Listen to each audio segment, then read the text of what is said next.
Mais voilà qu'on nous assure, je ne prends pas ça pour une injure, je ne prends pas ça pour une injure, mais voilà qu'on nous assure que Maastricht serait la condition à la paix et à la prospérité, ce qui signifie par là même que son échec équivaudrait à la régression et, j'imagine, à la guerre.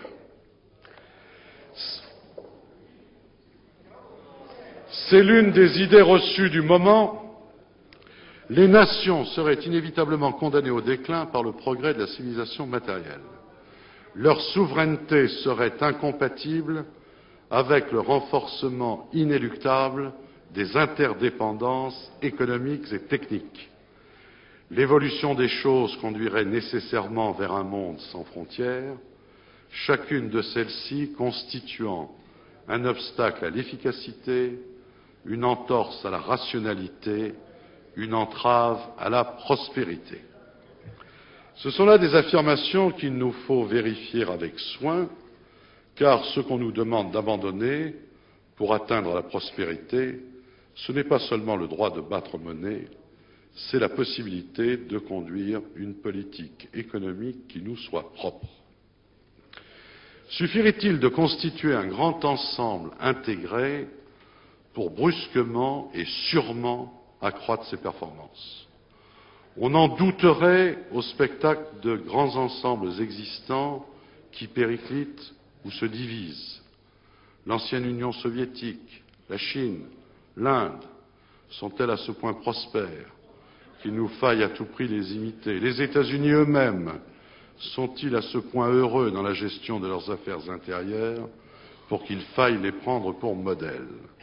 N'observe-t-on pas, à l'inverse, des réussites éclatantes qui ne doivent rien à l'immensité, au Japon, à Taïwan, en Corée du Sud, voire même dans les villes-États comme Singapour ou Hong Kong? Comment s'en étonner? La mise en commun des faiblesses et des défaillances de chacun n'a jamais amélioré les performances de tous. Si l'argument de la taille ne convainc pas, on tient en réserve l'une de ses variantes. Elle consiste à condamner la tentation de l'autarcie. C'est ce qu'a fait Monsieur le Premier ministre cet après-midi. L'autarcie est-elle la plus sûre façon de ruiner l'économie, d'étouffer l'initiative, d'appauvrir la culture? Certes, oui, mais qui dit le contraire? Qui parle de replier le pays sur lui-même? Qui parle de renoncer à la liberté des échanges? Qui donc ici prône la fermeture, l'exclusion, la fermeture aux autres? Personne, en tout cas pas moi. Mais en quoi donc le rejet de l'autarcie a-t-il quelque chose à voir avec la prétendue nécessité d'une Europe fédérale? La réponse est simple, cela n'a rien à voir.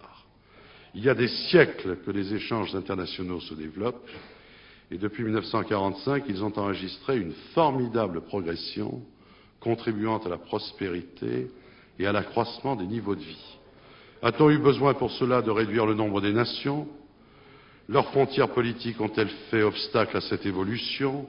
Les particularismes nationaux ont-ils compromis l'allocation des ressources, freiné l'innovation, ralenti la croissance?